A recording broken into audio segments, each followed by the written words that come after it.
असं आहे की आमचा हा चारको विधानसभेतील प्रभाग क्रमांक 20 या परिसरातच माझा जन्म झालेला आहे.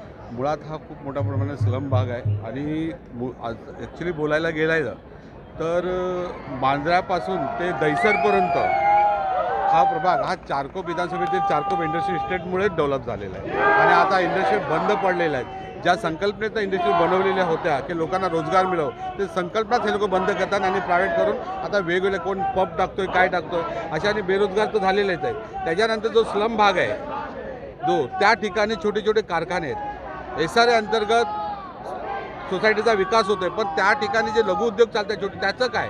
SRA म्हणजे असं कुठलं प्रोव्हिजन नाही दिलेलं आहे की ह्या कंपन्या टिकल्या पाहिजेत. जर कंपन्या टिकल्या नाहीत तर कित्येक लोक रोजगार होतील. तर SRA मध्ये असं काही नियम आलं पाहिजे की हे लघु उद्योग जिवंत राहण्यासाठी छोट्या छोट्या कंपन्या बनल्या पाहिजेत. त्याचा हा पहिला, कारण लोक बेरोजगार झाले तर मग काय करणार? हे नुसते सत्ताधारी आहे, रोजगाराच्या नावाने आमिष दाखवतात, काही दाखवतात पण प्रत्यक्षात करत नाही. जर हे लोकांनी 2014ला ज्या विषयाने बोलले वर्षाला 2 करोड नोकऱ्या देतात, तर आज 11 वर्ष झाले 22 करोड नोकऱ्या झाल्या असत्या. आणि एका घरात अगर आपण बोलतो की 4 लोक तर किती झाले? 88 करोड.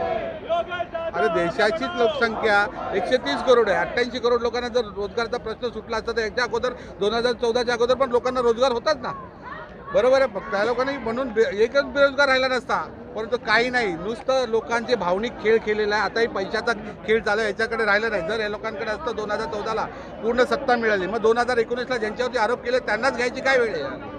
आताही ते लोक खोटे खोटे आमिष दाखवत आहेत लोकांना रोजगार देऊ. हा फक्त लोकांची भावनेची घेतात आणि लोकांनी ओळखलेलं आहे या ठिकाणी. तर त्यामुळे आता लोक ह्या लोकांना स्वतःच ओळखतात.